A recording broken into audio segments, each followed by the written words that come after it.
Hello and good evening from the UK. I've got that way. From Brisbane in Australia, it's good morning. Good day to you, Cieran. How are you, mate? G'day. How you doing, brother? All good? Yeah, I'm yeah, alright. Beautiful morning here today, son. We've had a couple of nice cool days. Last Sunday, though, we're fucking bonkers. 36 degrees it was Sunday. Me and the boy here were fucking dying. Cooking steaks on the pavement. Yeah, it was one of them, right? The humidity was really high and it was, hey, calm down. But yeah, today's only going to hit 29. So, nice. Only. Well, yeah. It's a beautiful 29. No, the humidity's not too high. Yeah. And I have to say, I've noticed when we spoke backstage and that it's very quiet. The birds aren't in full song. What's going on? Their rain song goes at 5 o'clock this morning when I got out of bed because the magpies were going for it. And they love it about that time. You know, the sun comes up here in the summer at 4:30, so then they go fucking bonkers, and they start to sleep with it anywhere near your window, your bedroom window. The boys were going bonkers. But now they've tailed off now. They've gone away. They've quieted down. I think they see you setting up and thought, we'll give him a break this week. Give him a break, yeah, for a little while anyway. Yeah. There was 132 messages before we started. So I'm going to flick a few on. I'm going to flick a few on screen, but I won't be commenting on every single one of them. At 5:37 this afternoon. Mark, you're fucking loony. Mark, and then there was usual. Thank you for joining us early, guys. He says he remembers. I'm assuming you mean George Parish, mate. That's tomorrow night's show that I'll do with Tony. It's a bit early for you, that isn't, or a bit late for you, isn't it? 8 o'clock in the evening for me. It's too early for you, isn't it? It's only 6 in the morning, guys. Yeah. Well, if you're about in the morning and you want to join Tony and I, just give me a message and I'll send you the link over. Okay, bro. We're talking about all sorts of stuff, but we're also going to have a little chat about George Parry. So, you know, if you've got any memories of him or whatever, if you want to come and share them with us, that'd be lovely. That's on Early Doors Football TV. I remember I always liked him, but usual Mark. It's just usual and Mark chatting for about half an hour. Jesus Christ. And then and then at 5:44, 5:45 this evening, Randy pops in, says, "All right, guys," and we're going to skip quite a lot of that. And then at 6 o'clock almost, Damien pops in. All the regulars, all the faithful ones, look, they're all there, bless them. So let's get to one of Randy's comments. This is one of the first of the comments regarding the game. Right, so he's saying Areola, Wan-Bissaka, Kilman, Emerson, Alvarez, Paqueta, Somerville, Kudus as the 10. Bowen and Fulkrug is the best lineup, but we have to change between having Souček on opponents. bowing up top and shuffling. Yeah, okay. I see where you're coming from, Randy. I see exactly where you're coming from. Damien's saying that if is full crew fit for the 90 Doubtful. in running not standy. All I've seen from him so far is a header when we were already 3-0 down against the newly promoted side. I doubt if he's fit. Maybe. He Fully fit, hasn't anyway. had much opportunity, has he? Bear in mind, you know, he came to us under, you know, a new regime. Yeah. He had a bad injury, and he's been a long time out, so you can see why they brought him on against Leicester. And he got a header for a goal. He wasn't Lopetegui's first choice. So there may have It been might not be a lot of people's first choice. We got him, and that's it. Like, I doubt if he's match fit at all. But and I would have thought they'd thrown him in on Wolves for the last half hour if he was to get him a bit more, give a few more minutes, but they didn't. So it tells me he's not quite right yet. But we shall see. We might be needing him now with all the developments of this week. So Lynn has joined us. Good evening, Lynn. Merry Christmas to you both, or both lovely gentlemen, and all in the chat tonight. Thank you very much. Merry Christmas to you, Brendan, I'm late to the pre-chat. Was on early doors, evening all. Yes, mate. I saw you there. I was in there for a little while, as you well know. George Parisian. Well, why not usual? Randy's back. Thank you, Randy. Hello, Lynn and Brendan. Hope you both well, he says. Mark's back too. Right, okay. Let's not go with any of that. Everybody's saying hi. And you know where League, as I'm on an animal myself. Right, we're talking about music here. Here we go. Look, Man City won, win in 9 proper crisis. That's about right. I know it is a crisis for them. They lost again tonight, didn't they? You know, 2-0. Did they? Not looking good for them. But, you know, this isn't a Man City channel, so fuck them. Mark is singing. You're so young to take back fun. Oh, I know them lyrics. Oh. Yeah. Right. Okay. Good evening, James. Thank you for joining us. Evening to Budgie, Cieran, and chat. We lose to a frolic of boxes, yet shown a pack of walls. Typical West Ham. Yeah. And, you know, to be fair, I was more... God, both of them teams gave a fucking bullshit. Yeah. Honestly, the more I see Wolves, the more I see, fuck me, they're in trouble. And some of Leicester. They might get a big boost from old matey coming in, but they're poor teams, man. Poor. We'll see. Pete Chapman. Good evening to you, Peter. Thank you for joining me. Well, we're talking songs here. Look, look, Sheriff's in the house. Evening, guys, and chat. Hope all is good with everyone. Well, I'm fine. Kieran is fine. We're all good here. So let's hope everyone else is fine. 442. Let's be avant-garde without Antonio. Now, that's the point. How do you set up without Antonio? I mean, the thing is, he is just literally a part of the furniture now, you know, and, you know, we're probably never going to see him in the West Ham kit again, you know. Probably not. I'm not saying probably not. It's a shame. Again, you know, and the next time no, it's a shame, man. It is, you know, it's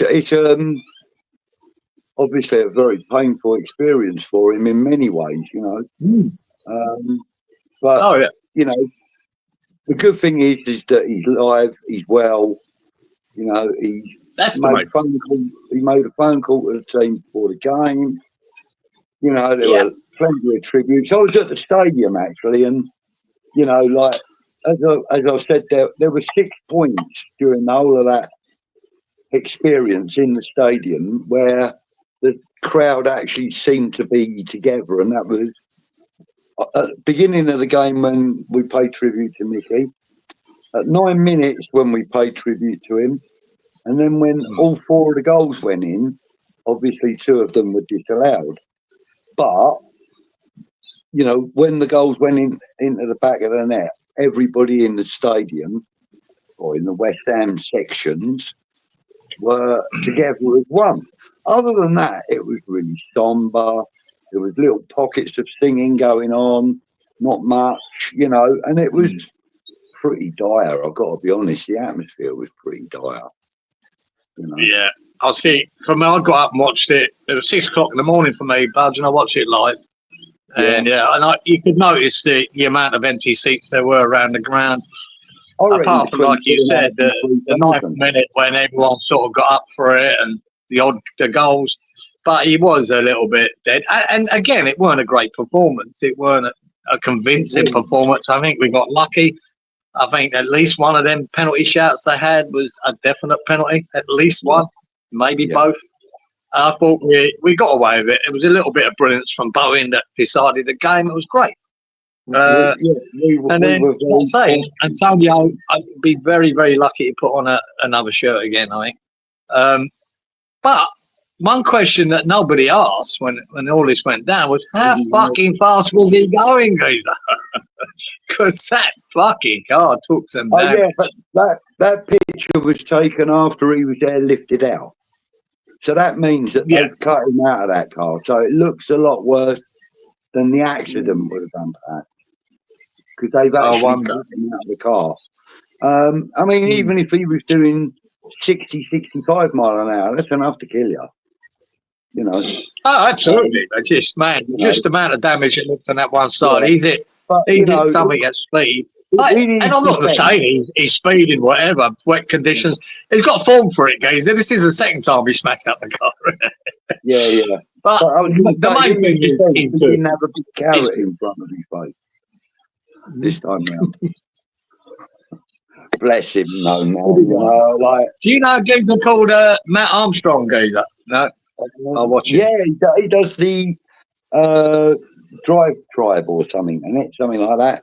He does a thing, rebuilding cars and whatever, high-end cars and whatever. Yeah. And he got when Marcus Rashford smashed up his Rolls Royce, right? A Montessori Rolls Royce. He went and bought it at auction because it was smashed to bits, right? And he rebuilt it, and it was quite a good show watching him do it, you know. And first thing I thought, I said, I wonder if that boy is going to try and get hold of Antonio's car and rebuild it. We'll see. Good evening, Mark. Sorry. Good evening to you, sir. And obviously Howard as well. Stuart, good evening. Good result on Monday, but do we give him more time? No, because it was a good result, but it was a really poor showing from the team. You know, I mean, that's just a good result. That's it. Yeah, it was 3 points. There was extra motivation there on Monday night to see a 10 out of 10 from everybody on the pitch. There was enough motivation there for that. With Michel's, definitely. We can't knock the work rate, guys. You know what I mean? The players are trying. I think that, they're in a system I don't think suits for some of them. I think Kudos is in cruise control at the moment. I don't think he was at all. I think he is, but he's not probably playing in his preferred position yet again. I've said this from the beginning of the season. The preferred position for Bowen and Kudos is on the right there, and one of them's got to miss out. And it's usually Kudos, isn't it? Randy, thank you very much. He says, Kieran and Budgie have a great Christmas. However, we celebrate it. Well, I'll be celebrating it with my children at my daughter's. It's my first time celebrating away from my own home. Actually, second time since I've had kids. So yeah, I haven't even put a tree up this year. No point. You know? But anyway, yeah. So thank you, Randy. I've I been really celebrating enjoyed Christmas for about 30 years away from home, Budge. Yeah. Steve Palmer. Good evening, sir. He says Suchek at 9. Kudos as a 10. Somerville left. Bowen right. Ketter and Celia in centre. Emerson Kilman, Tadebo, Aaron Wan-Bissaka and Flappy. That, you know, let's throw that fucking spanner in. Well, it is, but let's mix it up. Yeah, it is, but it could work. It really could work. You know. No, who knows? I don't think Stochek is good enough really as a 9. I don't think he would be good enough. Yeah. No, look, Jesus, we can't keep spending all this money on fucking strikers and then, all right, then that ain't work. Let's throw Suchek up front. It's just we're admitting we're getting everything wrong. Everything wrong. I know. It's like, you know, saying, well, good evening, Lawrence. Thank you for joining, buddy. It's like, it's almost, to me, that's exactly how I feel whenever they put Bowen up front. Yeah, I'm thinking exactly. We've got probably the best, one of the best British right wingers at the moment. And, you know, he's in the top 3, definitely, if not 1 or 2. Well, and yet, as a British, you know, right. Came back, went off, came back. You right now? Yeah, I got you back. Yeah. But even look at his goal at the weekend, Geezer, against, you know, Wolves. It was for him being out on the right again, regardless of we calling him the number 9. He scored it from his best position, which is there, the cut in, you know, and then curled the ball to the far corner. It weren't because he was a number 9 he scored that. Yeah. Yeah, that's where he's best at. And that's where Kudos is best at.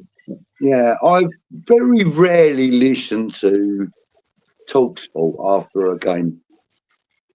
You know, especially when we're the only game on that day. You know, like on the Monday or whatever. And I very rarely listen to them, but I did actually listen to, I think it was the following day, Darren Ben and Andy Goldstein, I believe it is. And Andy Goldstein said, is Jared Bowen good enough to play for a top 6 team? And first, and I really like Darren Ben for doing this as well. He turned around and he said, well, that's a much better question than the one you asked me earlier, or something like that, which is Jared Bowen too good for West Ham? Because no, he's not too good for West Ham. You know, he's got some great players around him, etc., etc. And I thought, fair play to him. You know, he's got no loyalty to the club or any of its players or anything like that, and yet he stood up. You know, not stood up against that Goldstein. He just basically put him in his place and said, look, you know, and he's right because. And he's right, Darren Ben, because saying that is a slight on the club. When you say, is this player too good for me? I'm the same. I believe certain players like Cunha at Wolves are destined for better things than bloody Wolves, right? Doesn't mean he's too good for that club. He's just, at the moment, he's just too good to not be fucking approached by some other big team because he's a top player in a very average team. GP, thank you very much. Little donation there for a cup of coffee, mate. Yeah, GP. Sorry, he's tired, but he'll watch back. Best show on West Ham Network. Thank you, sir. Really appreciate your comment. Good evening, Gary. Number 1 supporter. Good evening to Gary. you, Gary. Thank you for joining, mate. Nice to see you. Have you chipped out a few stone roses too, Howard? Oh, they're talking music again. Sandy was in Crossroads. Good evening, James Lamprew. Good evening, Budgie. Mr. Good Lamprew. evening, Cieran. G'day, mate. Yeah, Colin again. Good evening, Colin. Mark. Who else we got? Box of birds. Right. Okay. Right. So Randy's saying right now, I have not seen much to say if Lopetegui is still right for the job, as the board are doing everything in their power to prove they are not wrong, which they are already, and need to see more. I'm not sure if they are doing that. I do believe they've realised they fucked up, mate. He's not the man for the job. I'm certain of that, and I don't believe they'll change him until they've got someone in place. So I think they're just waiting for that. Whether that be the end of the season or sooner is only the question. It's not about whether we sack him; it's about when. I do believe they will get rid of him, but and maybe they can't get the manager they want till the end of the season. So it makes sense to keep him if you can. Like, we're not getting relegated, guys. There's 4 or 5 teams so bad in this league at the moment. I don't think there's going to be a problem about relegation, but it just means it's a season of going nowhere, isn't it? It seems to be a wasted season if that's the case. Now, the worst thing we could do is sack him and bring in a firefighting manager or someone we don't really want, but it'll be better for the rest of the season, or give him a 2-year contract. It's just going down the same road, man, of disaster. Yeah. I want to see a manager, which should have happened last summer. Yeah. And I want to see a manager that can take us a bit forward and start enjoying the game again. Yeah, I agree. Evening, Anthony. Thank you. Big up, lads. Tony's loppy in. And now he's a flip flop, not like you two guys, he says.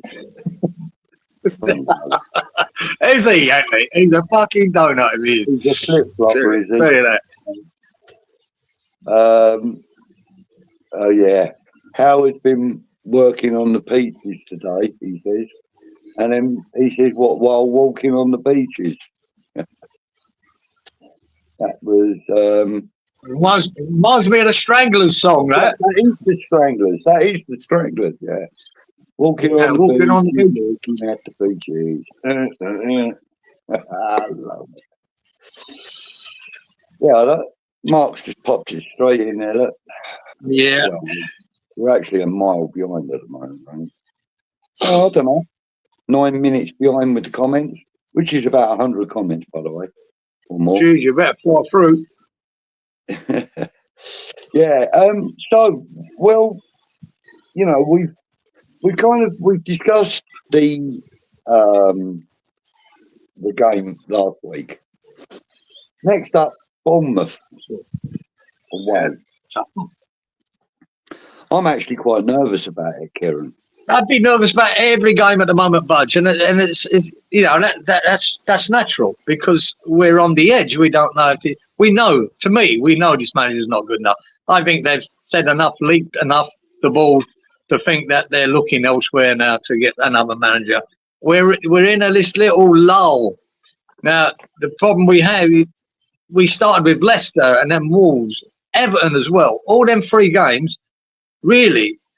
What we spent, the team we've got, if we'd have the right manager in, that should be 9 points we're looking at. The worst 7. So we 0-0'd against Everton, we bloody lost against Leicester, and they're crap.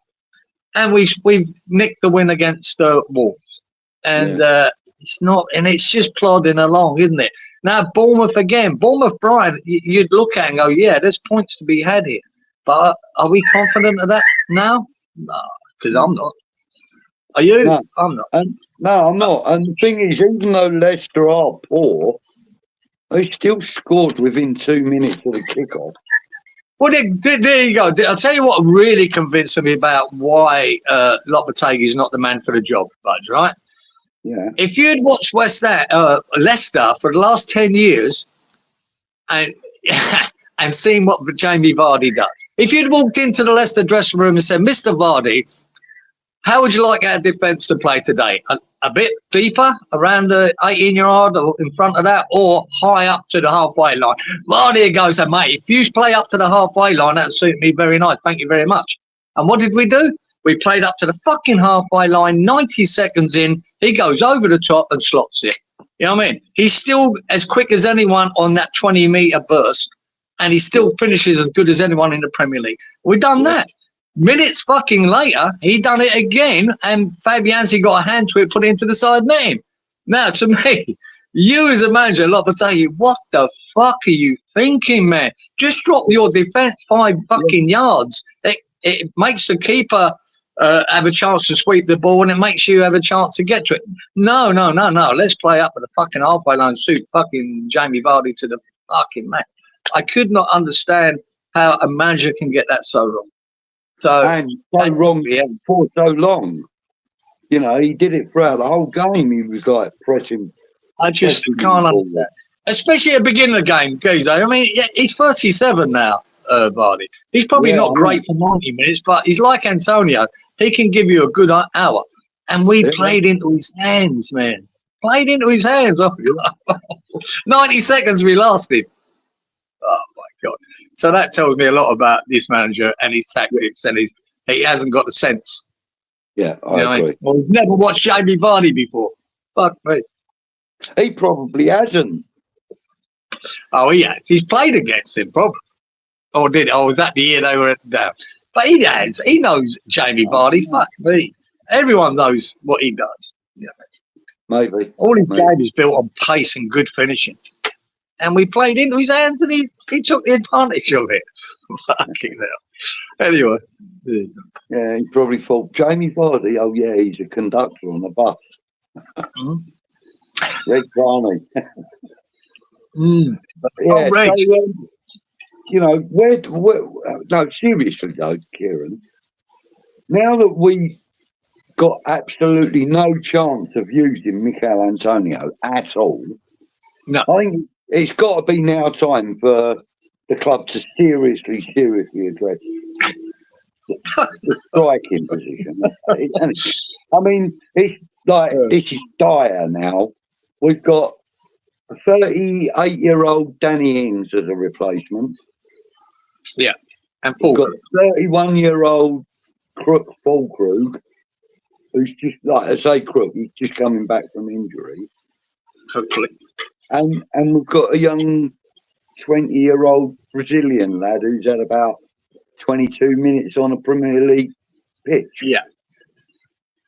They're our options right now. Yeah. Or one of the under-21s. Well, we know. You know, they're our options, aren't they? Yeah, I say we needed another striker before the Antonio accident, really. Yeah.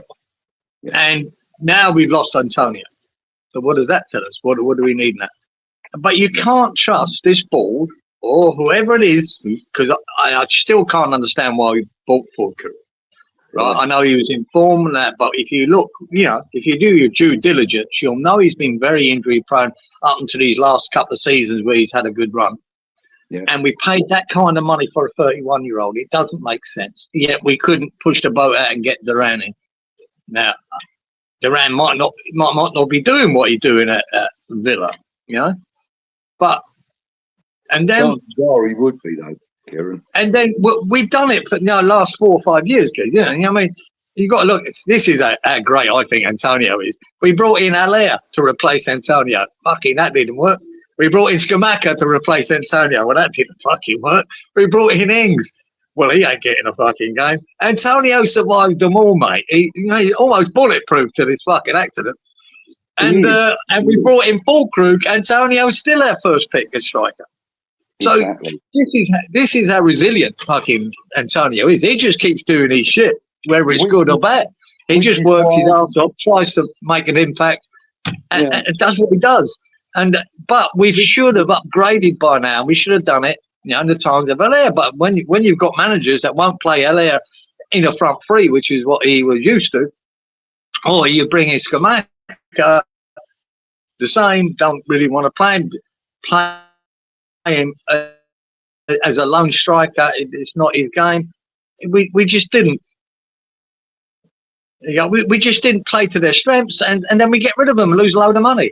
So, do you trust anyone in this club to bring in a striker in January that suits? Because I don't. And like I don't trust them to bring in the right manager. Thing is, this is where we're at. This is where we're in a sort of bit of limbo. I reckon we could buy Budgie Cieran with the money that we've lost on all the strikers while we've been fucking about these last few years. You know, just the money that we've lost on them. You know? Ridiculous. Yeah, we could have bought Harry fucking Kane with the money we've lost on strikers. Fucking hell, man. We are fucking brilliant at it, man. Yeah, we are. Good. Yeah. I mean, I quite liked Stellare's contribution on Monday night, though. He was quite solid, I felt. He didn't have a bad game. One or two minor mistakes, but nothing major. I thought Stellare had a decent game. All right. I thought, and I hate to say it, I thought Emerson looked a bit ropey. You know, he was all right. Yeah, he wasn't his best. He was a bit ropey. He picked up a knock at the end as well, didn't he? So we're not likely to be seeing him on Saturday. It's probably is it Saturday or Sunday? But we'll probably see. No, it's Monday. We'll probably see Wan-Bissaka over there and Sue Fowl starting. Yeah, on the right. Possibly. Yeah. Failing that, it'll be Wan-Bissaka on the right and Creswell on the left. And I know which way I would rather go. I would rather go with you've seen by his substitutions lately, Geezer. He's been just throwing Wan-Bissaka over there. So it looks like Cresswell's on the hour when it comes to that now. Yeah. He did come in on Monday, though. Yeah, he did. But the other games where, you know, you could have changed it when they took Emerson off, they just keep putting Wan-Bissaka over there. I think he'll stick with that. I think he will. Yeah. And, you know, to be fair, on Wan-Bissaka, he plays a decent game over there. Yeah, he does, yeah, mate. You know, he's a bit like young Johnson, isn't he? Johnson has always done a decent job on the left. Yeah, and he's a little more defensive when he's on the left because he's not so comfortable breaking forward on the left. So he stays more defensive, which will be a good thing. But, let's have a little look in the chat, see what's happening in the chat. Neil Fitzpatrick, good evening to you, Neil. Hey, Neil. Evening from Northumberland. Has Antonio written off as many cards as he has scored goals? Almost, mate. I would imagine it's getting there. Gary says, I'm glad Mickey ain't dead. Me too, mate. Exactly. I think we can be a bit more. We can have a laugh about it now because, fuck me, he's alive. Yeah. Because the initial reports there, when you start getting air ambulances in, fuck me, you know it's serious and it could be anything. But it's just so it's good now. He's alive, and that's the main thing. Football no one gives a shit about football when it comes to someone's fucking life like that. And we can be a bit more light-hearted about it now because at least it goes up. He's alive. He's sweet. Whether he'll ever kick a ball again, I'd probably very much doubt it. Probably not at this level. No. Yeah, I doubt it. And I don't know what the fault is. I know he's got a fracture of something, or tibia or whatever. But you know what I mean? That's a long way back. That's a and he's what, 33 already? Nearly 34. Yeah. Very hard to see him getting back. A compound fracture, which means that the bone was showing through the skin. Yeah, that's even worse, isn't it? So you don't expect him to be playing football again. But he's alive, and he's got a family. He's got kids. And that's the main thing. I think that even though it didn't happen within the realms of his job as such, it did happen on his way home from training. So I feel that the club have got a duty of care to him, you know. I mean, I'm They'll be pretty looked sure, after to the I have best. no doubt that they will, you know. But, Don't worry about that. I wouldn't but, you even know, question his that. contract ends in June, so I would, I'd make him do his driving test again, though. Make him do that. And I know that sort of area, you know, he Baden won't Boys, enough ain't money all hire a that area. driver. So it's a right I'll country be, area, that country roads yeah, and slippery roads into trees, and he yeah, managed to hit one. yeah. And I mean, I'm willing to be his driver for a couple of grand a week. Yeah, I'll do that for him. Go see, yeah. Give a little drive about. No. Yeah, mate. I just hope for his sake his speedometer didn't stick when he hit the tree, because they might find out how fucking fast he was going. Mm. Or maybe he just slippery road and he lost it. Zanussi Dish, there's rumour has it that he shifted to the passenger seat, which sounds like bullshit. I would Yeah. agree with that, because that was a Ferrari, So and there's no yeah, way I wouldn't he's believe in getting that from shit. one seat to the other easily. Mate, them seats are buckets. You got to get up and over. There's no way he's doing that. You wouldn't even think about it. Yeah, I wouldn't listen to much of anything. At the end of the day, mate, he's injured, he's been looked after, and he's alive. That's it. It doesn't matter about all the rest of it. That's right. That's exactly right. Damien, right now the board are doing everything to make sure he does not fail, and they know Damien, he has already. It's just prolonging it.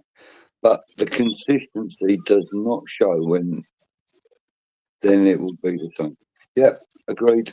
Colin says, I heard Antonio was not wearing the seatbelt. If so, looking at the damage to the car, he was very lucky. Like I said, Yeah. Colin, whether he was wearing a seatbelt or not is irrelevant. He was cut out of the car, and that's the pictures that we've seen. We have not seen pictures of him in the car, so therefore it's subsequent to him being taken out of the car, and I'll guarantee you 100% they cut him out. There's no way they would have been able to pull him out.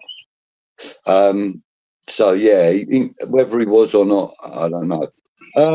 Early Doors Football TV. Tony, member for a month. Fantastic. Nice. Okay, Tony. Evening, Budgie Cieran, and all in the chat. Neil, I was so bored on Monday and feel just so dejected with West Ham. I turned off a couple of minutes. It was boring, wasn't it, Neil?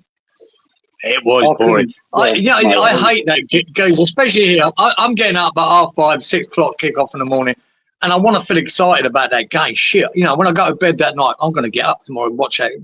And I'm not feeling that at the moment because of this situation. I weren't looking forward to it. I weren't up for it. And you could tell that through the crowd as you were there in the stadium.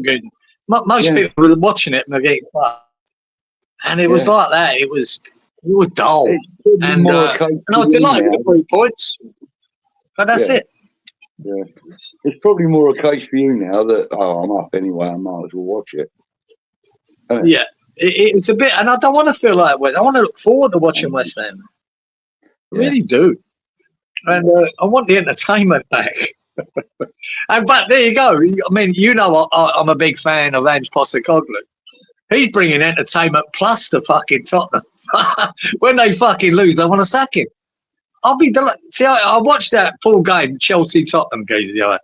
Fucking great game. If you want entertainment, watch that game from both teams. You know, that Maresca at Chelsea, fucking entertaining football. Tottenham were playing good football, 2-0 up, then they get fucked 4-3. It was a fucking entertainment plus. I'd take that. Even being a Tottenham, I would take that because, you know, a few weeks ago, you went to Man City and put 4 past them, you know, up there. You made Man City look like shit. I would take that as a West Ham fan, that entertainment, even with the losses. Yeah. But people these days just want results. They only care where you are in the league. I don't. I want to see it and enjoy it.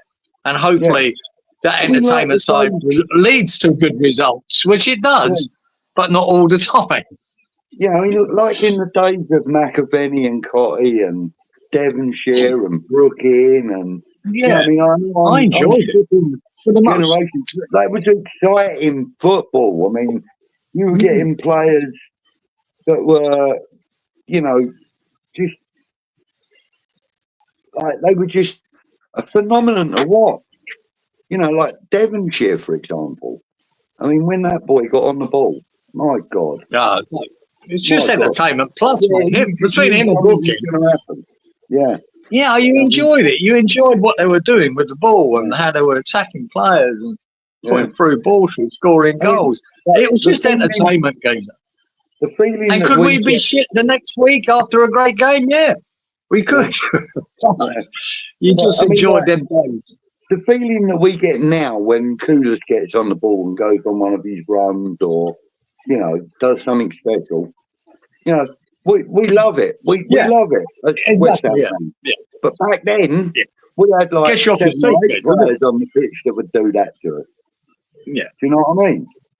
It was incredible. Like, the way things are You at the moment. want players to get you off your seat, Gazer, to enjoy. And this, you know, going to games and defending like fucking winning 1-0, that don't interest me. I don't take any enjoyment from that. You know, I took no enjoyment from that Man United win we had. We were terrible. I had no enjoyment at that Wolves win. Yet there's 6 points. I didn't enjoy it. Yeah. So it's 2 different philosophies. Whether you just want about results, points, and where you are in the league, or you want to enjoy the game and be entertained. I'm the latter. I like to see. I want to see the points, but I want to see entertainment as well. Yeah. Howard's got some first-hand knowledge of, you know, Michael. Oh, Howard's another fucking speed merchant, isn't he? Yeah, well, he's driven Epping Road late at night in an old VW Corrado while getting a blowy. Nearly lost it a few times too. I didn't see that bit, the blowy bit. Fucking hell. No wonder you fucking did, Howard. Fair play to you. Who was the geezer? Silly bugger.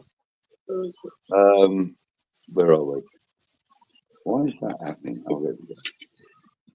Let it all hang out together. Oh, Tar. Sorry.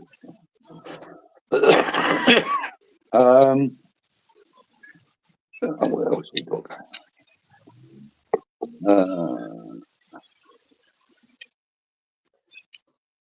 This is all just chitter chat, mate. We ain't got anyone else can be a target man at the moment. Souček can take the hits from defenders that Bowen is too small to deal with. That is true, Steve. Actually, that is a true statement. But now, don't get me wrong, because I love Souček. I really do. No. But is he an intelligent enough player to be able to play as a centre forward? Yeah, I think that is my worry. That is my worry. He's a great player, great in the position where he, you know, where he plays, but putting him up front, I mean, it's square pegs in round holes, mate. Yeah, it just stinks of desperation if we start doing shit like that. It really does. Maybe we are desperate, but Ian. Yeah. Ian, good evening. Just watched the Prague highlights again to cheer myself up. I do that regularly, Ian. Don't worry, mate. Does it? But our club seems a million miles from that positivity now, doesn't it? Absolutely. And, you know, I don't know if you do, Ian, let me know in the chat, but I still get a lump in my throat when I watch that game. And I've probably watched the whole game 5 times now, 6 times maybe, and I still get a lump in my throat watching it. Yeah, well, don't get in the fucking car with Howard. You'll get a lump in your throat there and all, mate. Fuck me. There's she fucking driving around fucking Epic. Apparently. GP says, Hammer's cat trying to disrupt the stream. I don't think so. Who's Hammer still? There's no Hammer's chat in here, is there? Cornish Sophie, 61. Evening, Budgie. Morning, Magpie. You make my evening on Wednesday night. Your banter is first class. Keep up, lads. All the best, Cornish Soapy. Thank you, Cornish Soapy. First time I've seen that name. Well done, mate. Yeah, I like that. yeah. Ah, it's very nice of you to say so. Thank you very much, Cornish. Like, and then, what is it? Are them sausages ready, Turkish? 2 minutes. 2 minutes. 2 minutes. You said that 5 minutes ago. Company car dog put in a ditch about a month later. Don't do cocaine, kids. Howard. He's some fucking sculpture, old Howard, mate. Yeah. He lives on the edge. Yeah, Randy says he wants to enjoy the good times again. Biggest question will be, will we ever get to see decent coach with Sullivan and his wits pulling the strings? Neil, I'll tell you what, mate, I don't trust him. The reason, last year I wanted Moyes gone. I didn't want him for last season. But what scared me more was that who they'd bring in, and they've done it. I had all year to think about someone, and they brought in Lopetegui, and I went, I'm sorry. They backed me up being so sceptical about their fucking idiots that run in this club, and you just, how can you get it so wrong? And you knew all season that Moyes was out the door. You had a whole season to find someone. What do we get? And I still don't trust them to get rid of Lopetegui and bring in right guys. I mean, this is where we are, right? GP says he loves Anton's body. Anton or Antonio? Oh, right. I'm not sure who you mean. Where the floats your boat, GP, Anthony, I thought I saw the mobile milking machine in the car park. Well, he lives in Bristol, then bless him. Right, Randy's saying, Budgie Cieran, let's hope they do learn their lesson from appointing the wrong head coaches. But history keeps telling us that they have no plan of preparation on finding the right coach. Absolutely. You're bang on right there, mate. Absolutely. Can't trust them, Randy. That's the problem. We just have no faith in them to do it. And that's why I always thought Steinem was the man to bring in, because he will bring you in the right coach, supposedly. So whoever fucking picked Lopetegui, if Steinem was that guy that backed it and went, yeah, he's a fucking idiot. If Steinem was the objector to that, and we still brought him in anyway, well, then we know it was pointless bringing in Steinem. It was absolutely pointless, because if you're not going to back him to get you the right guy to do the job and the right players to do the job, then we're fucked. Yeah. We really are. Yeah, Steve's saying give him Vardy so much room. Yes, Steve. Unreal, wasn't it? Unreal, mate. Yeah. Fucking unbelievable. Parallel lines, yeah. Good old Blondie. Whose album was that, Geezer? Blondie. Yeah, of course it was. I've got it downstairs, Geezer, in vinyl, black and white stripes. I've got it. Yeah. Got it. Yeah. She was fit in her day, wasn't she? Oh, she was the fucking... Yeah, look, Mark said, mate, she was... I've always said this, Geezer. Like, you know, I was a bit of a punk in my day, in 77. Yeah. I always said she was the Marilyn Monroe of punk music, even though she's more of a new wave girl. But she was the Marilyn Monroe of that time. And the thing what really, really done my head in was that all the mainstream media and that were all like, I know it was just a little bit later on in time, but everybody was saying that Madonna was like the be all and end all of. What a pig! What a pig! 5 times the woman she was. Fucking, she was a poison little dwarf, man. What the fuck? I know. Blondie was gorgeous. I did go to see her here as well, guys, on the Gold Coast. I went to see Blondie and right.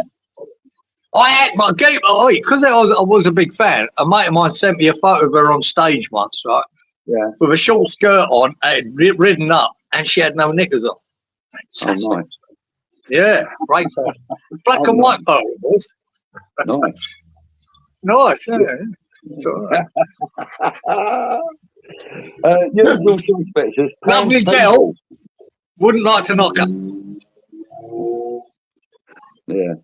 Pans people. Fucking hell, what they do? Well, let me tell you something. My brother, his first wife was in Pans People. All right. She was one of the dancers. Yeah. Bit of a slapper? Actually, I got that. Have I got that wrong? Yeah, Top of the Pops, Pans People. Yeah, no, it was. I'm sure it was Pans People. Yeah, I'm sure it was Pans People she was in. Or was it? What was the other girl group, the dance group called that they had on there? On top of You had Benny Hill. You had what couple more Benny Hill. Howard's got it. Legs and Co. Yeah, that was the other mob there, Kenny Everett. Yeah, that's right. But they also did do stuff on Top of the Pops, and that was who my brother's first wife. If you look back to that Pans People now, it's really too Bob. Oh, it's laughable, isn't it? It is laughable now. Yeah, Colin's saying even if Floppy wins the next 3 games, he's still got to go. I agree. I absolutely agree. I think he's got to go. Jerry says can see us getting a draw against Bournemouth and win against Brighton at home. Surely we can beat that should be the aim, Sheriff, to get 4 points from Bournemouth and Brighton and then go and beat Southampton. Yeah, that should be the aim. I'd go the other way around now, Sheriff. I think we could go and beat Bournemouth and draw or lose to Brighton, but beat Southampton. I think Brighton are a tough team to beat. Yeah. But at the moment, who would know? Who would know? Bournemouth are good on their day, mate. They play some good football. For the next 3 weeks, we're going to be doing a little tour of the South Coast. Yeah, mate. We are, aren't we? We're all around the South Coast. And, look, all these teams are decent at the moment. Bournemouth and Brighton are decent. Apart from Southampton, they're dog shit. I mean, that shouldn't even be a question about beating them. But we don't know. We can't guarantee that. They did take Cornet on loan, didn't they? Yeah. I shouldn't laugh because I really had big hopes for Cornet. Cornet, yeah. Shite. Right, hot gossip. Yeah, hot gossip. Hot gossip. Another dance group. Very good. Yes. I know it's not Cupid stunts, Howard. Oh dear. Oh dear. We got folk groups because we're as tight as Russ and Anton's mum sitting on. That'd be a lovely sight, wouldn't it? GP. You'll have us sacked from the network, you will. Leave showing shit like that. And then going back to it. Steve, he was, but if given another chance, Tim gets it wrong again, then he should go, mate. Yeah, I agree that. I agree. If he got, that's what annoys me about this now because of Stein. I don't know who Stein bought. I don't know if Lopetegui wanted him. I don't know if Sullivan got involved. I don't know who to fucking blame. But if Stein brought in fucking Fulkrug and it was his pick, fucking he's kicking the nuts, right? It's as simple as that. If that's the Sullivan pick, all right, we got it so wrong, man. We got it so wrong. Yeah. And I just can't understand that. Can't understand it. Even fucking Rodriguez, who the fuck come up with him? He's not suited, man. He's not good enough. He's not quick enough for this league. Soler, I'm still 50-50 on. See good bits. I mean, that pass, I think it was one of the passes of the season when the goal against Wan-Bissaka's goal against Arsenal, that ball that Soler put through to him was fucking unbelievable. Yeah. So there is something there about that. He can pull that out. But I'm still 50-50 on him, whether he's a good buy or a bad buy or loan or whatever we've got him on. Apparently, Steiden wants German striker Jonathan Burkhardt. Does he? Well, know nothing about him, Colin. He wants him, bring him in, and let's see. If he gets that wrong, then fuck starting off. Yeah. Otherwise, a new director of football will be needed, mate. I hope it's not the same thing with another player. Yeah. Chris took a free kick and it was an absolute peach. We missed quality delivery. True. We've got Everson now. We've got Everson. Yeah. I'll tell you what, though. What's his name takes a decent free kick and all. Somerville. He used to take free kicks and that for Leeds. I was, even though his end product weren't the greatest, Somerville against Ward, I loved his go forward with the ball, though. He was attacking them. He was getting out. He was attacking, really actually. liked his effort, man. Shone through. Yeah, it shone through. He was trying his hardest to make something happen. I'll give him credit for that. I wish Budgie or Cieran would uncross their legs. How do you know I fucking got my legs crossed, GP? What the fuck kind of camera you got, geezer? Mate, I've got my legs wide open. Well, fucking hell, mine was crossed there. I'll take them off there. Sydney Youngblood. You know, I remember that. If only I could. That's that Sydney Youngblood, wasn't it? Bulk is his problem. Actually injury, or he just hates J-Lo and runs off to Germany to get away. Could be. We'll see. Just love. What the hell are you lot on, for God's sake? Oh, right. So, apparently that German player has got 10 goals and he's only behind Harry Kane and Omar Mahmoud in the Bundesliga for goals. Yeah, we can say that about Haaland, mate. Is he behind Salah now? But he's scoring the goals, and they're shit. They keep losing, so it doesn't always mean that he's the best striker, does it? No. Yeah, I mean, look, Füllkrug was fantastic in the last year in Germany and for Germany, but you still got to look. You still got to do your due diligence on him. He's had a great couple of seasons, but he was injury prone. He is 31, and we paid all that money for him. If we'd paid 12 million, say, for Füllkrug, I don't think he'd bat an eyelid. Oh, fuck, we just got unlucky. He was injured. Oh, we paid top dollar for him. We paid 24, 25 million for him. 27 and a half. Was it? Oh, well, that even worse. Right, and what have you got? What, 2-3 seasons, and it's all over? The money down the pisser, man. And then he gets injured, which he previously used to do a lot. Oh, for fuck's sake. Yes.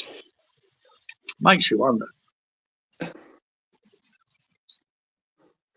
3 times he does car accidents, is it? Yeah, I only know the 2. I don't know about the 3rd one, but there you go. Right,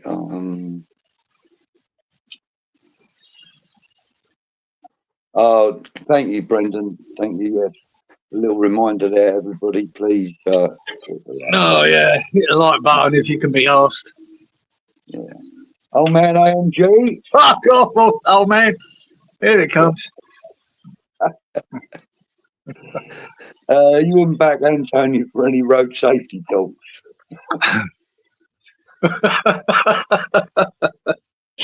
You should know enough about it by now, Steve. GP, where is your head at? Yeah, he has, mate. Yeah, he's got short legs, big cock. Andon told me that. It's depressing to think that both of our goals could have been ruled out and we would have lost the game. Wow, yeah, Mark. Yeah, no, I'm trying to remember that. You're right. The fucking... When Mavropanos fucking jumped all over that centre half and slapped him to the floor, that could have been ruled out, mate. It could well have been, because he did. But yeah. I'm trying to think of the other one then. Damien, I really, I would love that to come true, but I cannot see Russ allowing us No, to have no. Antonio in here when he ain't even got a chance to have a chat with him first himself. But what a lovely idea. That would be nice.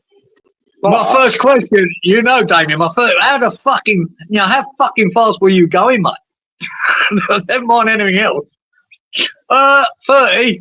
Yeah, righto, mate. Yeah, no worries. who's on the phone then? That's the next question, isn't it? Yeah. Who are you talking to? Give Antonio a testimonial. Sheriff, he's not going to do that. He didn't even give one to O'Connor. Or Cresswell. Well, Creswell's still here, isn't he?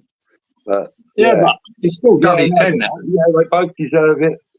You know, the last testimonial that there was Mark Noble's, and that is the last one we will ever see. But having said that, Budge, I sort of agree with it in a way, because what it costs to put on that game at that place, it costs fucking millions of dollars to put the fucking game on with security, insurance, and whatever.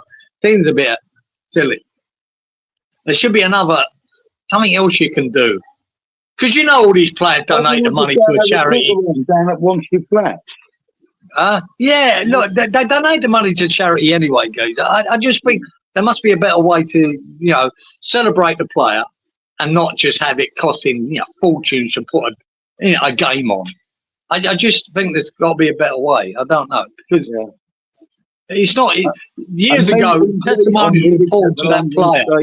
That was money in their pocket. They fucking need it. Now it's not. There should be a way of celebrating it, and maybe not a testimonial, maybe something else. I don't know. Maybe a night celebrating there, going, to a big one of them massive restaurants up the West End, goes out, and everyone pays fucking £500 a ticket and bang, and then give the money to a charity. Something like that, to celebrate his West Ham career. I just think there could be a better. Yeah, I agree. I mean, there should be at least something anyway. I just think testimonials are a bit of a thing of the past now. Yeah, because there should be something though to acknowledge the service that he's given. Absolutely. And the fact that he's a record breaker. Yeah. You know? Yeah, there should be something. Yeah.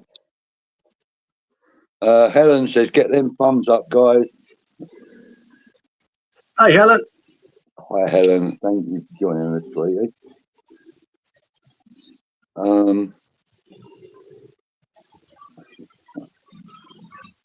Davy's arm holding the lorry. We know that. Yeah, well, yeah.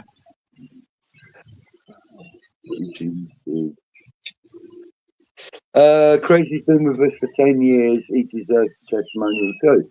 Absolutely. We agree. We agree with the principle that they should be celebrated in some way. But like Cieran did explain, it costs tens of millions to put a testimonial. Well, wouldn't say that, but it just seems to negate the cost of putting on that event seems to negate the money he'll bring in.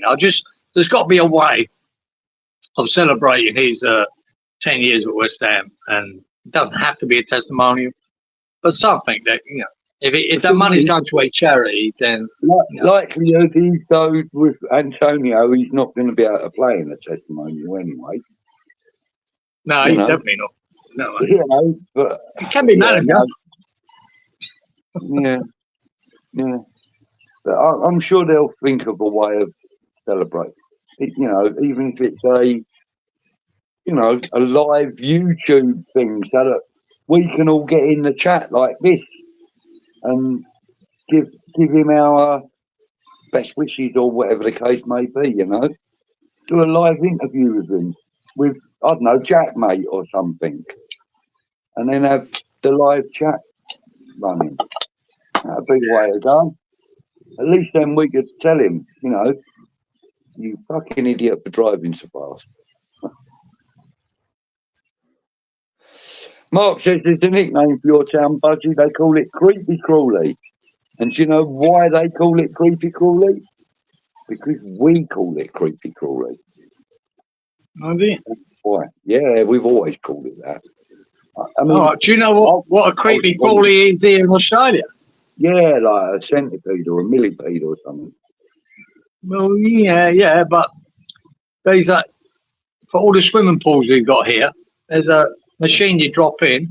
They call that creepy crawly because it just creeps all around, cleans the bottom of the pool. Bottom of the pool. Yeah, I've seen them. Then up the sides, comes up the sides, comes down, and it's like it's like a robotic Hoover for the water. Yeah, it is. It's a vacuum, But yeah, creepy crawly is because there's some fucking weirdos where you live. It's as simple as that. Well, there is, yeah. There are plenty of weirdos. Full of them.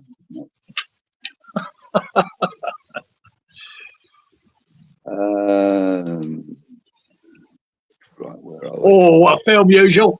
What a film. Rod Steiger. Sidney Poitier. And Sidney Poitier. Yeah. That's right. What a film that was. And in the heat of the night. That was brilliant. And the one that went along with that was? To Serve With Love. Correct. Yeah, I didn't even see that comment. I got it. Yeah, To Serve With Love. Sidney Poitier. Yeah. Brilliant. Mark, Please Sir was actually a comedy. Yeah, that was John Alderton. That's right, and it was all about them school kids, wasn't it? The fence. Yeah, funny as fuck. We grew up with that, mate, wasn't it? Yeah, right. That was brilliant.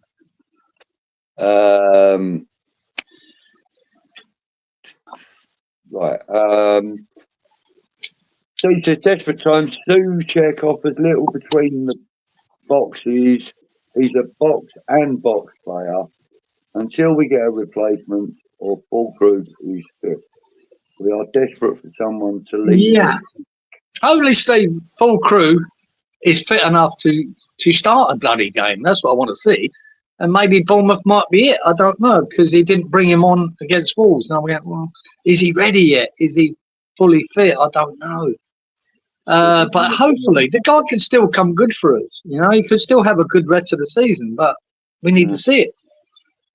We need to see it. We're not seeing it at the moment, but sometimes, you know, we're very critical of like the likes of Sebastian Haller, but he scored quite a number of goals for us, you know. He did. Mate, I'm a fan of Sebastian Haller, a big fan. I just didn't think we played him right. I think he scored half a dozen, didn't he? Yeah, mate, he scored a couple of crackers too. Yeah. But I knew that Moyes inherited him, right, and didn't want him. You could tell. Now, remember I told you about that press conference? Haller scored one of them like a bicycle kick, bang, top corner. Yeah. And when the girl afterwards, the interview after the game, was talking to Moyes and said, "Oh, must have been great for Haller to see Haller score that goal. It's fabulous." And all he could say was, "Well, I just want him to score the tap-ins as well." That was, you know, no credit. There was not. You knew by that statement that he didn't want him. He didn't want to play to his strengths. He inherited him from Pellegrini, and he wanted to get rid of him. You knew by that. You know, I mean, he gave him nothing, and then you could see Haller's head drop as the games went on. You see that he'd sort of given up with his fucker because he weren't feeling appreciated, and we got rid of him. And I was glad that he left because I love Haller. I thought he was a top signing. I thought he was a good player because I'd watched him a bit in Germany before, and for him, I wanted him to go. And what did he do? He breaks a fucking Champions League record in qualifying for goal scoring. That's what he did when he left us. His first year in the Champions League. You know what I mean? Unbelievable. You know, but that was Moyes, and that's what really pissed me off with Moyes. Excuse me. Yawning. Everybody's saying, well, I'm going to just skip some of them. Right, Anthony says he's off now, lads. Early start tomorrow. Been told got a plaster over Budgie's walls. See you later, Anthony. See you later, Anthony. Hope your Massey Ferguson starts all right, mate. He's got a Massey Ferguson GTI, hasn't he? Ludders is in the house. Good evening, Ludders. It's like we've forgotten about Steiden. Is he and the entourage stealing a living? I don't think they are, Brendan. Don't But know. you know, you've got to remember at this moment in time, there is no transfer window or anything like that. So the highlight isn't on him and his job. You know, the highlight is on the current. But the problem we got at West Ham goes up. You know what I mean? With Sullivan getting involved, with a committee so-called, with Lopetegui, with Steiner. I don't know who to point a finger at of some of these signings. I really don't. There's nothing for sure who signed who. Apart from say Kilman, Lopetegui wanted Kilman. End of story, right? We know that. I don't know who to. I mean, Wan-Bissaka, to me, that was a great signing by whoever done that. But I don't know who. I don't know who signed Lopetegui, Fulcrum. Yeah. Rodriguez. What the fuck? I don't know who signed who. Who signed Somerville? Was that fucking Sullivan? Apparently, that was his pick. You can't have that. You can't have it fucking 3 or 4 people deciding what players come in because they like them. Fucking hell, man. So I don't know what to blame Steinem for or what not to blame him for. You know? And that's here lies the problem. You know, too many chefs spoil the fucking brew, don't they? I mean, it's fuck. Old man says he read somewhere that we've only won 10 games in 24. Can anyone confirm that? Ah, could be about right, old man. Could be about right.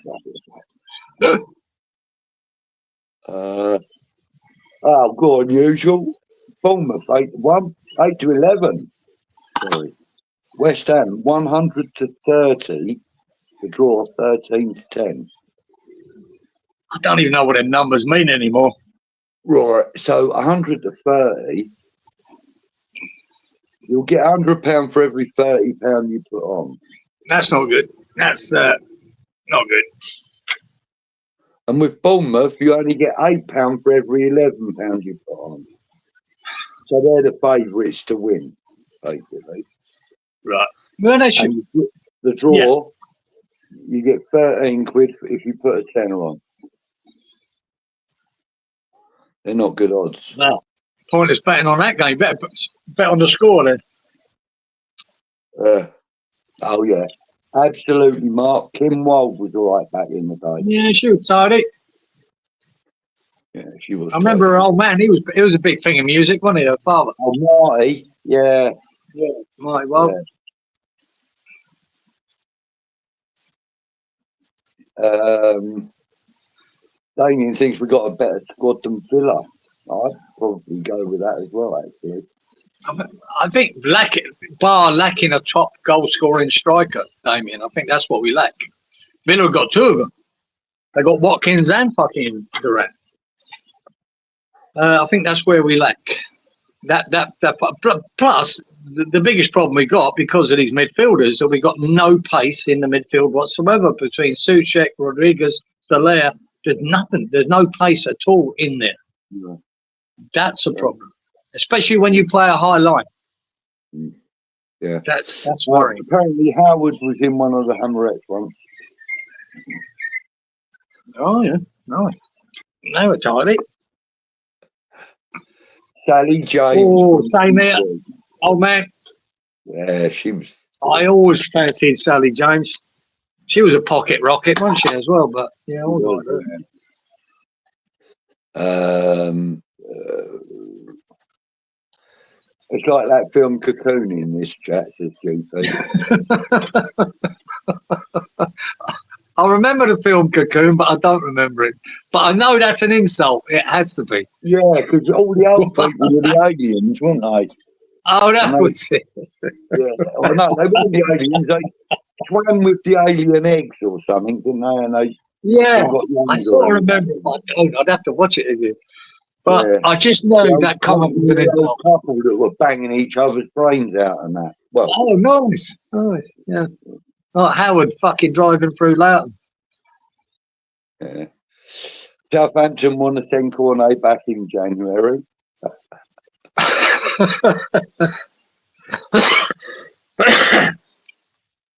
Saturday morning glory, yeah. So I know what you mean by that. You know, and Jenny Agatha.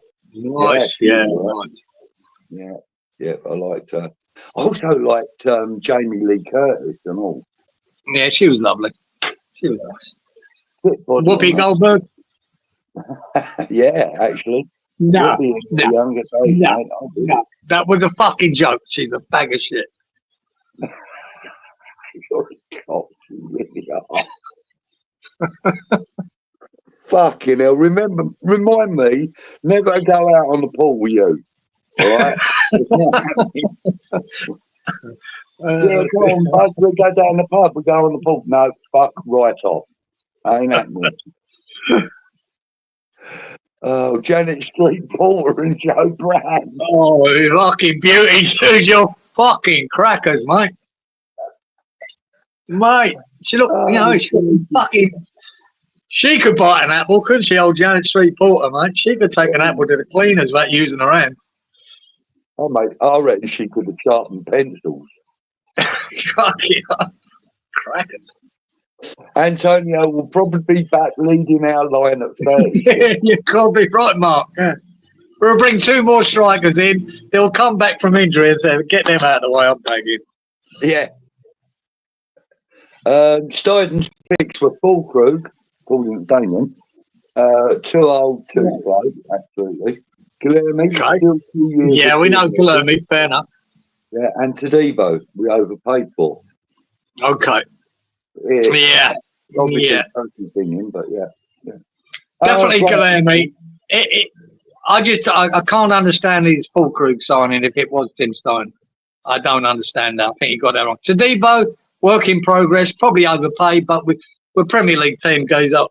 We overpaid for a lot of players. We overpaid for fucking full Krug too, didn't we? Guilherme, we probably overpaid, but we got to remember with Guilherme, work in progress. This guy, like the 2 others in Brazil at the time, were fucking cited to be the best thing coming out of Brazil. Yeah. So I can see the long term. I can see the long term of that. This guy, 20 million, could be worth 60 million in 3 years' time. I don't know, but he could be. I think I don't mind that strategy, right? But what I don't understand is that he gets no minutes. He don't play for the under 21s, or we didn't loan him out. That I don't understand. But I can understand the punt of a top Brazilian youngster, bringing him in for 20 mil and just see how we develop him. But we're not developing him. But he's also And maybe that's where it started being let in. He's also in education here. He's learning English and stuff. Yeah. A lot of time Yeah, you can get a job as an English teacher in a couple of years. But I don't think maybe we should have loaned him out, either. Mate, give him some fucking time on the pitch in England. Might have been a better idea. Randy's saying that the thing is, Kieran, that the transfer committee was split. Everyone had 3 signings each out of the 9 players that we brought in. Which never makes sense to me, Randy. And this is what I was saying. I don't know who to blame for what. And if you've got that, everyone gets a pick. It's fucking madness.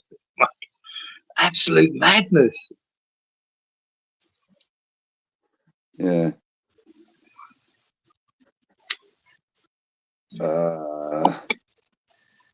Manu got rid of their director. Yeah, Starter could be going there. Goes up. Oh man, Starter might be looking at that job now. Never know. Was it that Dan Ashworth they pissed off? He was at Brighton.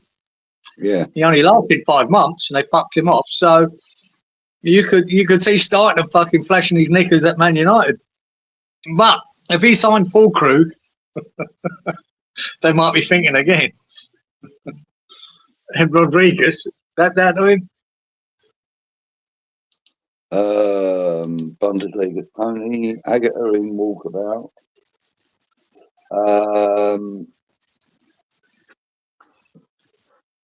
Damien, it's all about taking the right calculated approach with whoever the top 6 or 7 teams and exploit their weaknesses. That's where Damien, our attacking players, can cause damage to them, mate. Yeah, I get that. Oh, they're going on about names of Sid. So there's another one, Sid and the Maestro. Sid Charisse. Now, she is beautiful. Don't ring a bell that to me, goes to that name. Oh, she was a beautiful actress. French or Belgian, I think, maybe, or Dutch even. But yeah, very, very attractive. She was in. I want to say she was in El Cid. No, she I bet you wasn't. do. No, she wasn't. She wasn't in that. But she was in one of those you know, them biblical biographical movie things. She was I've in seen one her of them. go. I just don't recognise the name. Dark hair, beautiful girl, beautiful girl. I think the border Possible. conversations. Garassi Possible. is the Antonio clone, but too late now. Garassi, Yeah. yeah. Right. Have you seen the car right off? Yeah. Oh, we have, mate. We've seen it. Yeah, and most of what you've seen, though, Daz, as I explained earlier, is after the fire brigade have cut Michael Antonio out of the car.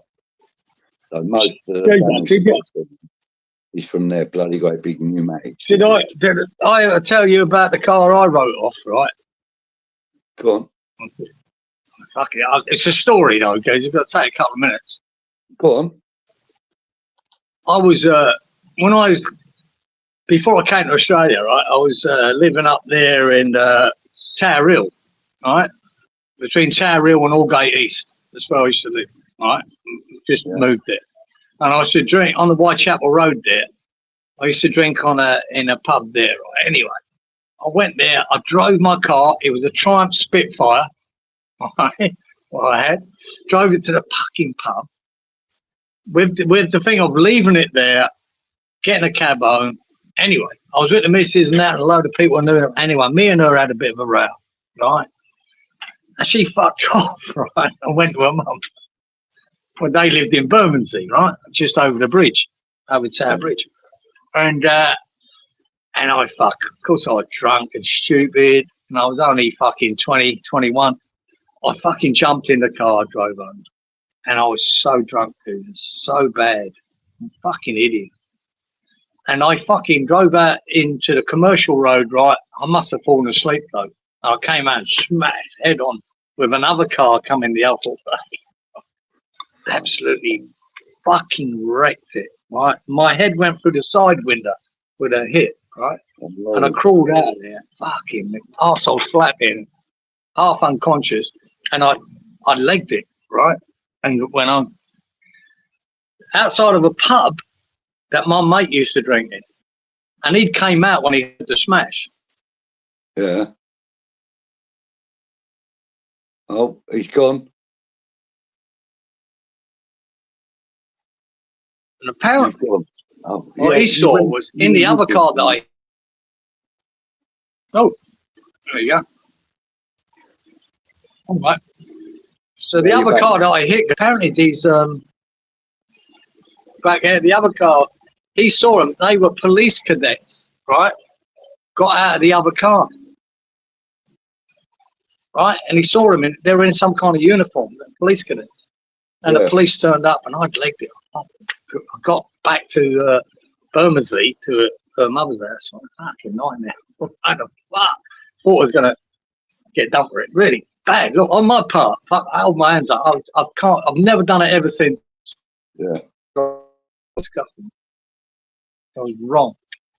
But I was fucking, head was gone a bit. But apparently, these fucking police cadets had been drinking as well. Oh. So it was, nothing really happened. Oh, where's he gone then? Oh, well, that fucks things a little bit, doesn't it? The old school hammer. Right, well, let's address some of these comments. Budgie and Cieran, who would you say was the best free kick taker to play at West Ham you have ever seen? There's been a few. I agree, there has been a lot of them. But it has to be Dimitri Payet. Has to be, I think. Yeah, that would be my choice, mate. Oh, look, the geezer's back. Here he is, look. Don't know what there goes, just went off. Oh, worry, mate. Don't worry. Oh, look, it's just geezer. So when was I? Yeah, anyway. So police inspector knocked on my door, geezer, came in and talked to me. Yeah. He said, "You were driving that car, weren't you?" I went, "No, I told him it got nicked."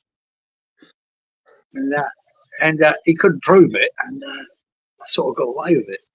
But I think I got away with it. He didn't come after me because old police cadets have been on the piss themselves. Yeah. So, yeah. What a story I'm proud of, Budge. It was a stupid thing to do. Could have hurt someone, you know? Yeah. But the car was written off. Geez, I went back, you know, the next day, saw it. It was smashed to fucking bits. That went to the records. Yeah, no doubt. So, Cieran, who is the best free kick taker that you've ever seen play for West Ham? Oh. Hello. Pyatt. Yeah. That's who I said as well. Yeah. I mean, he's so unbelievable and technically so damn good. I think you'd be pushed to find another player in the Premier League other than Kevin De Bruyne who is as good with the ball from a dead ball situation. It's just, there's a few. But no, I think before Pyatt, Cresswell was at this. Yeah. And the best we've ever had is James Ward-Prowse. He's just never done it for us. He weren't fit for fucking purpose, the prick. Oh, he scored from a corner. Well, there you go. It's dumb.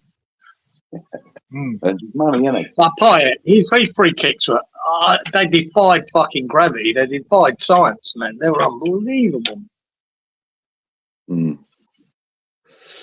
Old man says, the irony is Antonio hasn't hit anything all season, and the only thing he hit was the woodwork at the side of the road. That's cruel. Oh, man, that's cruel, man. He definitely hit the woodwork. Yeah.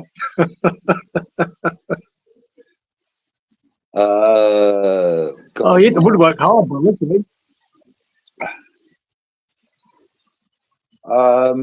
Yeah, somebody earlier on, I think it was usual, asked if anybody had seen Happy Amoret.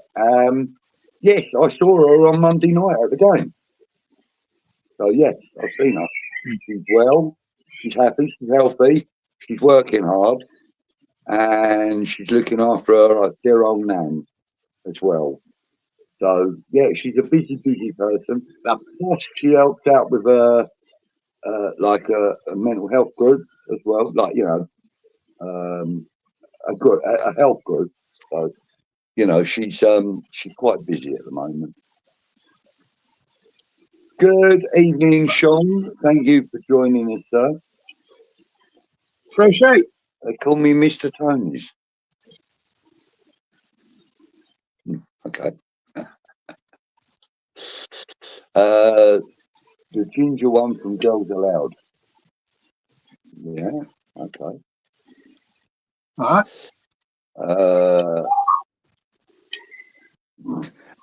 GP says CMB. Yeah, GP. Do you know, I was thinking about, I'm watching that again, old Nick Kilton there, mate.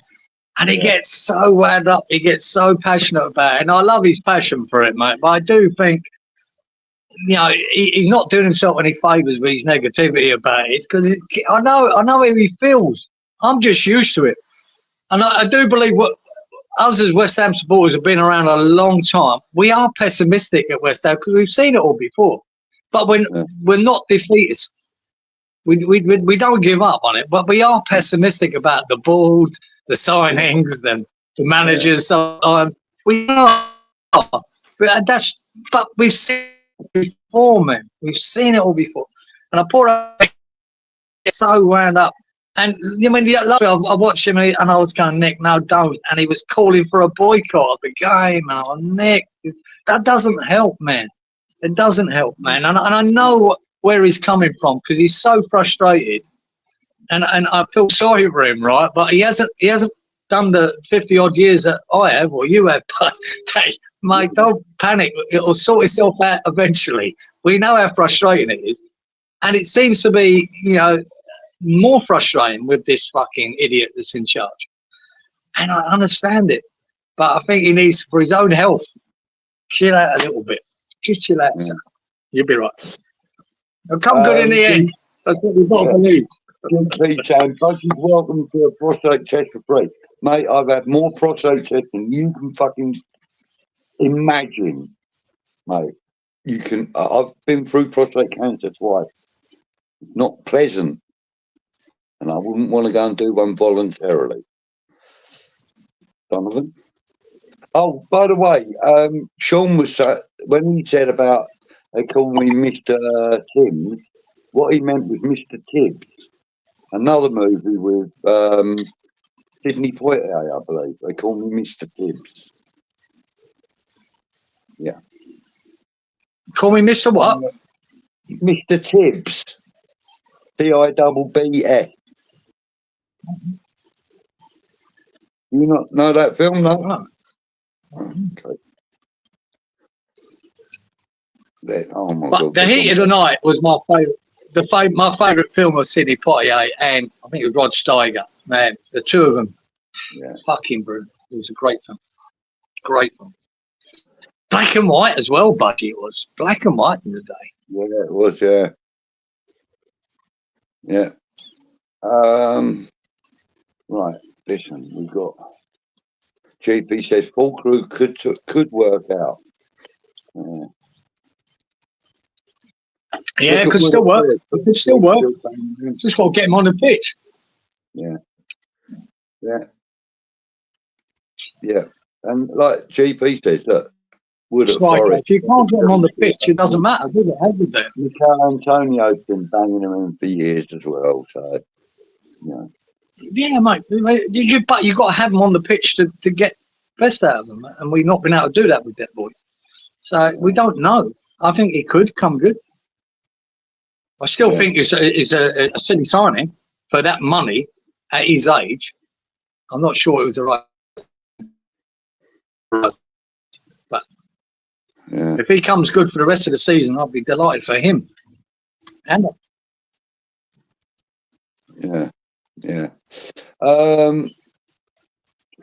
Right, I'm gonna skip loads of these. Eat an apple for a letterbox. What the heck?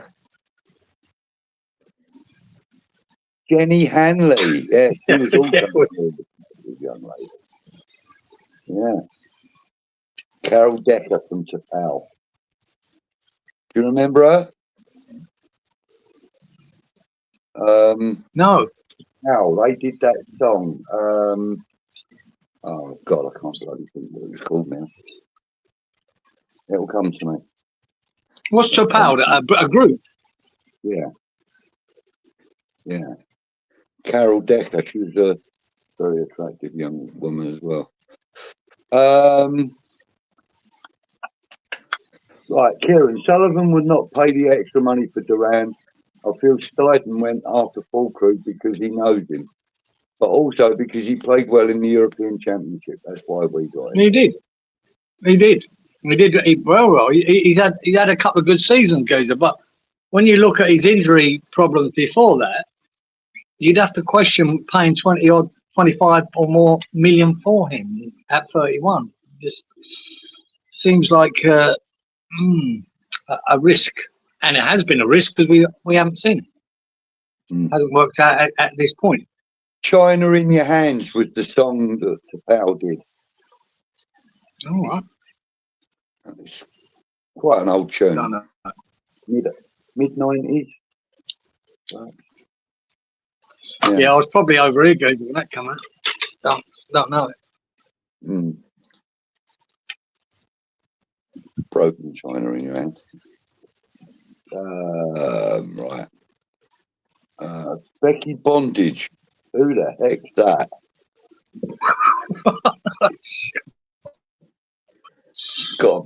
But be one of the punk bands. I'm going to say it's one of the punk bands. I'd say there was a few like. I'd say she was an adult entertainer. Who's the other one? Goes, I used to like Punk Girl. She done a Susie Sue. China song. Yeah, that's it. Well done, Susie Sue. I thought she was quite sexy. Yeah, She was Susie quite Sue nice. and the Banshees. Yeah, the Banshees. They were brilliant. I like her. Great. Oh, for goodness sake. Hong Kong Garden goes. I said China, didn't I? Hong Kong Garden. She did. Mm. Remember that song? No. Good track. Yeah. Mm. Her out of Bow Wow Wow. Yeah, I can't remember her Yeah, name. yeah. She was all right. Goes up. She Yeah, had shaved head, didn't she? With a Mohican. yeah. Not half caste girl, wasn't she? She was nice. Yeah. Yeah, really nice. Go Yeah. Wild in the Country. That was the song she did. Right. Yeah, I remember her. Yeah, good. Oh, yeah, look, there you go, Howard. Thank you, Howard. That was it. Yeah, he's gone wild. He's not gone wild in the country, hasn't he?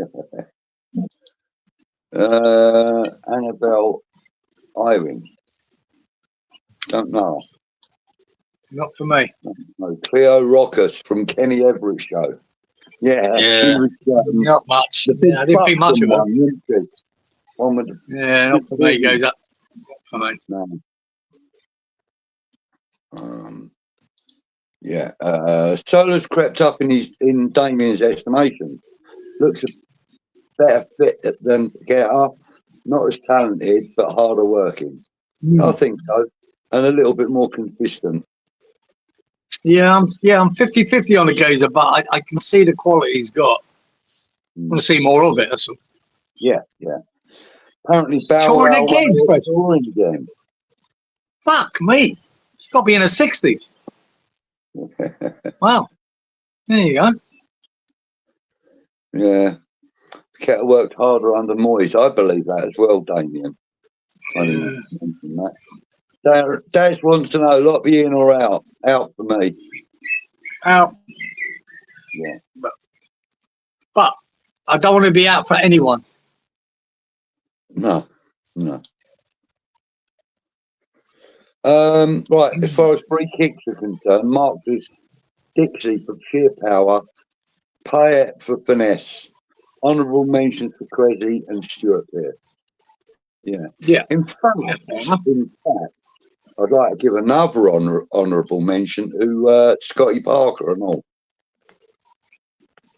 He was decent with a free kick. Jeez, I can't remember that far back.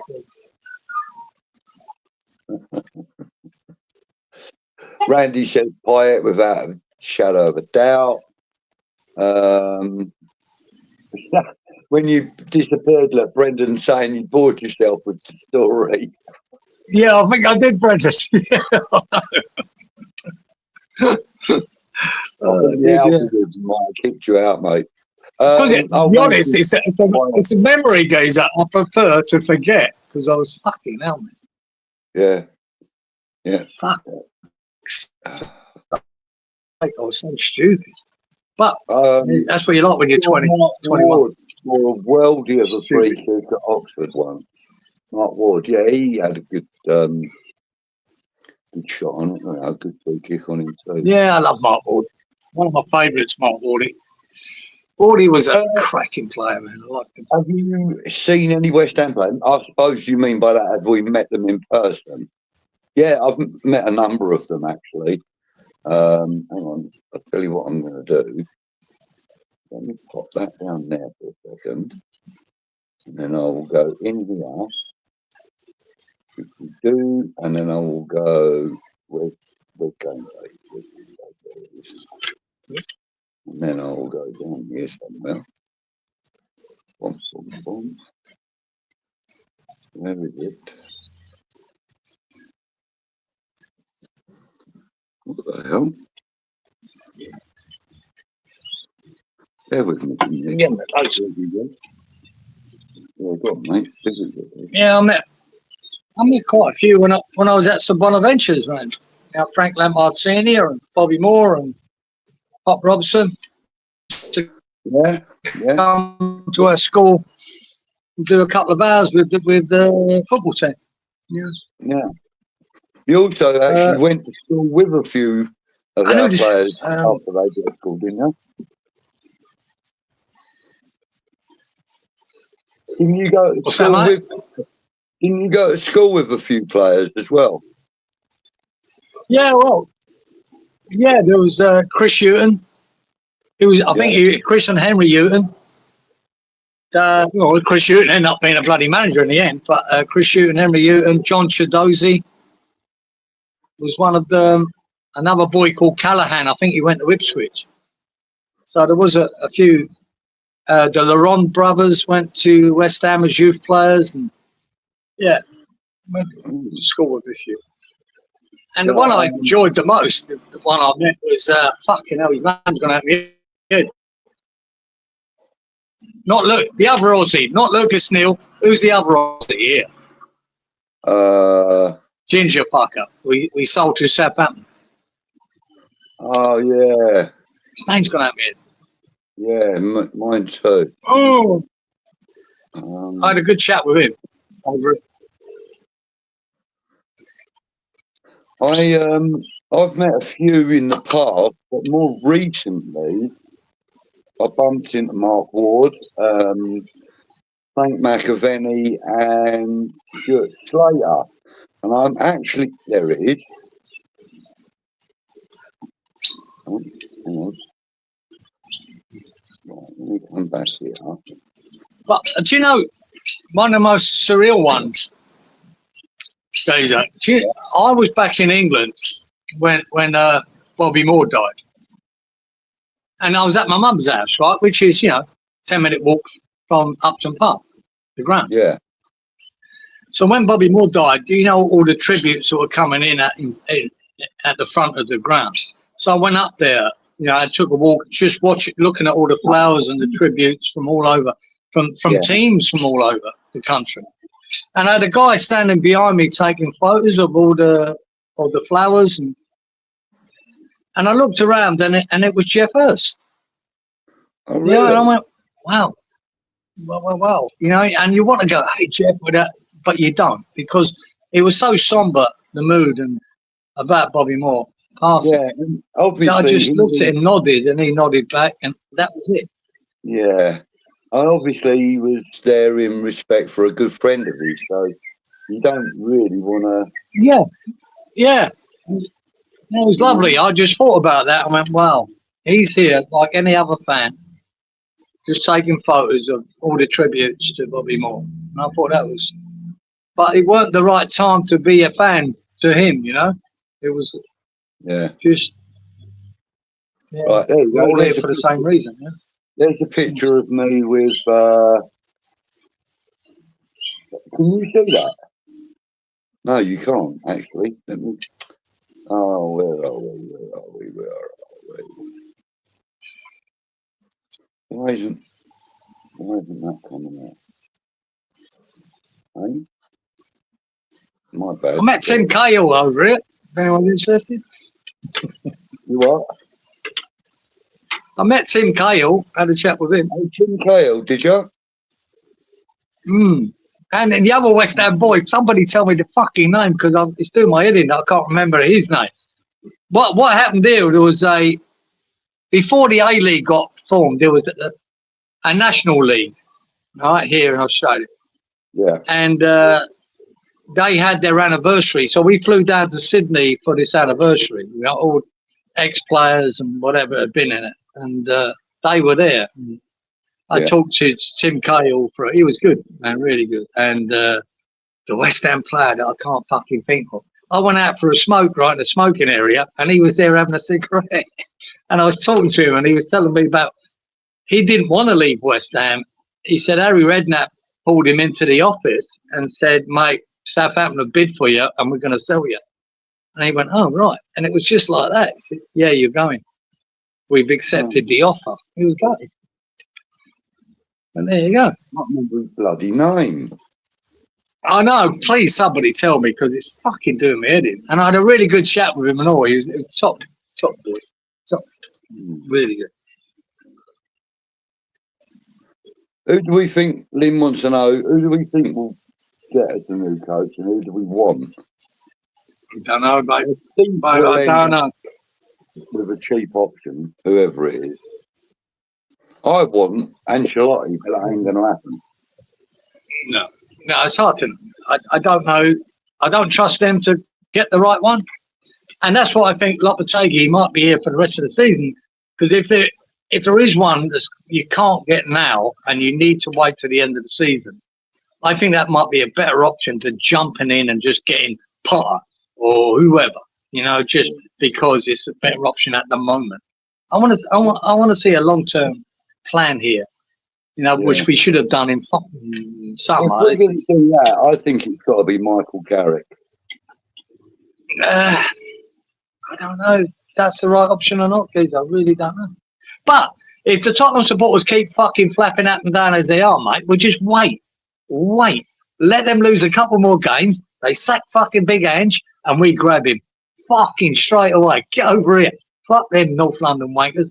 Get him over here, right? And we'll do the roller coaster. We'll do the roller coaster of winning and fucking losing. Fuck it. Well, I'll enjoy it. Anyway, Huh? We're used to that shit, man. I'm happy than that fucking that geezer Lopetegui boring the shit at me. Moyes bored the shit at me. Allardyce bored the shit at me. I want Big Angie, mate. Fuck, we don't know what we're getting week to week. Brilliant. I love it. Just wait for them to sack him because that's where he's heading. That's where he's heading, boy. Right, well, we're going to start wrapping things up, mate. Been going an hour and 45 minutes. The birds are back, guys. Yeah. What about Raquel Welch, Sophia Loren, and Gina Lollobrigida? Oh, gorgeous, Colin. All three of them, mate. Oh, good evening, Raquel Richo. Thank you for joining, mate. Richo, do mate. He's our resident Everton fan. Good evening to you, sir. Yeah, mate. The ground's looking good, Richo. Mate, I'll see Mr. Drone. I watched his thing this morning, Mr. Drone. Little update on the ground. It's looking absolutely gorgeous. Very close to finish. Yeah, Internally, I'm sure there's a lot of internal works to do, but the ground itself, even got a pitch down and everything, looking really good. Yeah. Really good. I presume you're excited about that, Richard. I know it'd be a bit of sadness leaving the old ground, but the new one looks good. It looks really good. Oh, they call me Mr. Tibbs. That's the famous line from the... That's the one. I remember that. Yeah. That's it, yeah. In the heat. Yeah, that's right. Yeah. They call him Mr. Tibbs. Like you slags.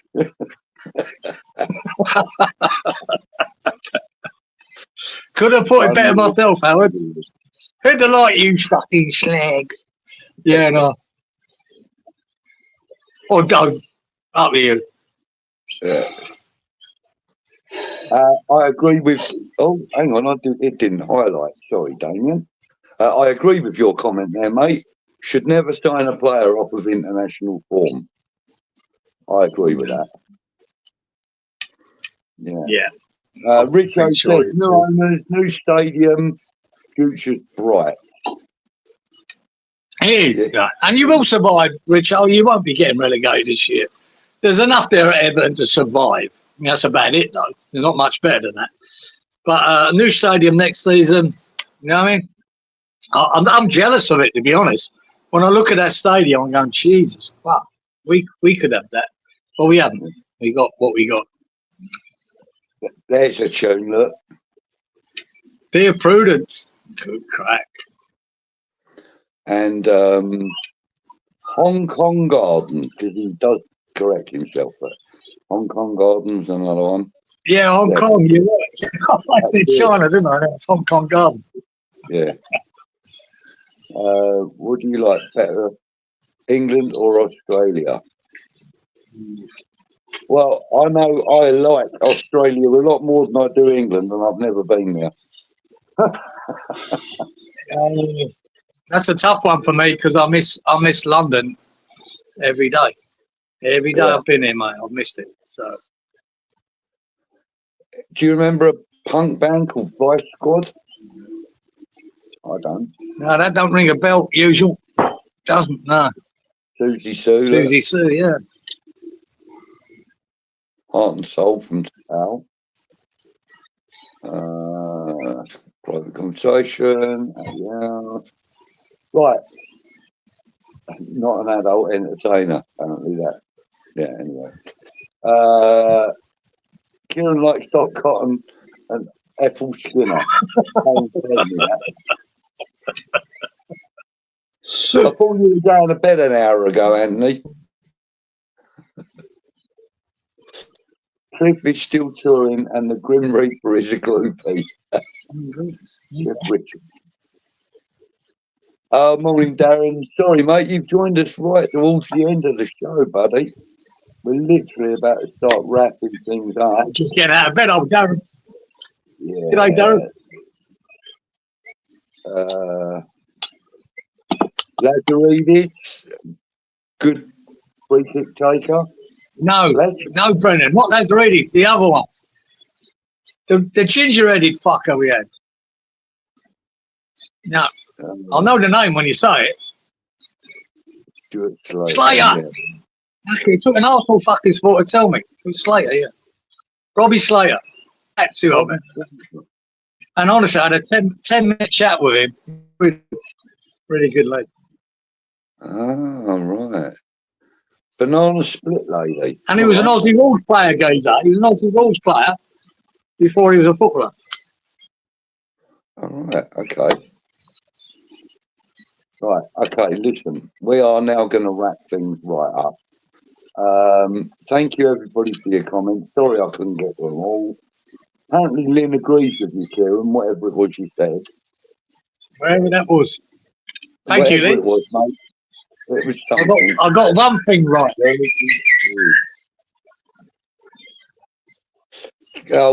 Anthony wants to know if that's a smoke alarm going off in the background. No, it's Australian magpies, Anthony, and he's not in your bloody annoying bloody smoke alarm club. So no, he's not. No, he's my favourite magpie. He's all right. Can't wait till it's open, Richo said, Cieran. When final whistle goes versus Southampton on the last game. Oh, Southampton. Not the best, Richo, is it, to finish Southampton? No. But you might be guaranteed a win to finish if they keep on being as shit as they are. But yeah, I wonder if you'd prefer a bigger name. Liverpool. Would you prefer Liverpool or? Just answer me one question, Richo, if you can, mate. Are the Everton fan base excited about this move to the new stadium? And I suppose there must be some trepidation about leaving. What's the bloody name of the ground? What's Everton's ground called? Jesus. Fucking hell. How do I not know that? I forgot. My memory's gone. It's really stupid, isn't it? It's gone over my head. Completely. Somebody at the bottom of the chat's going to tell us. No? Nobody's going to tell us. Goodison Road. Thank you, Damien. So, Goodison Park. Cool. Goodison Park, yeah. It's in Goodison Road, isn't it?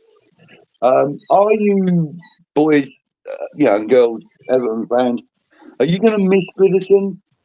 Or are you kind of like, good riddance, see you later? I'd like to know. I think there's got a bit of both there, Budge, isn't there? You know what it's like with us. We had Upton Park. So I was never in favour of moving to an Olympic stadium. Never. If we'd built one like they had, though, I think I would have been. See, Jamesy, I think I would have been okay with it. If we'd a purpose-built stadium for football, I think I would have been up for it, but not moving to an Olympic stadium. I think it was a terrible decision. Cheers, usual. But yeah, I'd imagine most of